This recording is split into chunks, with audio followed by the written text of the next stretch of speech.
আসসালামু আলাইকুম everyone, back to my channel. আপনারা কেমন আছেন? আশা করি ভালো আছেন। দেখতে পাচ্ছেন আমি আজকে রেসিপি লিখে আছি, মাছের ভর্তা বানাবো। এক পিস মাছ নিয়েছি, ধনিয়া পাতা নিয়েছি, কাঁচামরিচ নিয়েছি, পেঁয়াজ কলি নিয়েছি, রসুন নিয়েছি। দেখতে পাচ্ছেন এগুলো আমি ভালোভাবে এখন ফ্রাই করব। এখন আমি একটা ফ্রাই প্যান চড়াইছি, এটাতে আমি তেলগুলো ঢেলে দেব। দেখতে পাচ্ছেন তেলগুলো ঢেলে দিচ্ছি। এখন আমি মাছটা এটাতে দিয়ে দেব, দিয়ে ভালোভাবে ভেজে নেব।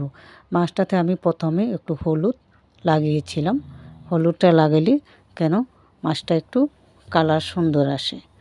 এখন আমি কাঁচা মরিচগুলো দিয়ে দিচ্ছি, এটার সঙ্গে দিয়ে ভালোভাবে ভেজে নিচ্ছি।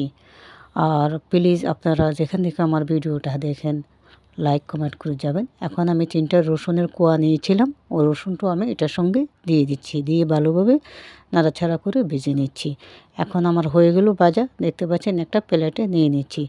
এখন আমি মাছটাকে এখন এটা আমি রসুন, কাঁচামরিচ, ধনিয়া পাতা এগুলো নিয়ে নিয়েছি। এখন আমি মাছটা নিয়েছি, মাছটা ভালোভাবে কাটা বেছে নেব, নিয়ে তারপর আমি হাতের সাহায্যে এগুলো মেখে নিব।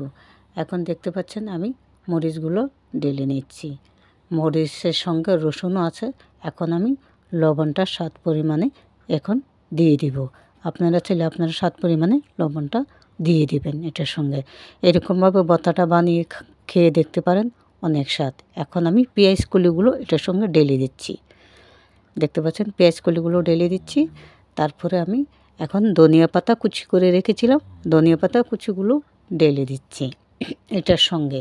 এখন আমি পেঁয়াজগুলো কুচি করে রেখেছিলাম, পেঁয়াজগুলো আমি ভালোভাবে হাতের সাহায্যে মেখে নিয়েছি। দেখতে পাচ্ছেন মাশাআল্লাহ কত সুন্দর কালার এসে গেছে। আল্লাহ হাফেজ। আমারও রেসিপি এ পর্যন্তই। ভালো থাকবেন আপনারা, আশা করি আমিও ভালো থাকবো। আল্লাহ হাফেজ।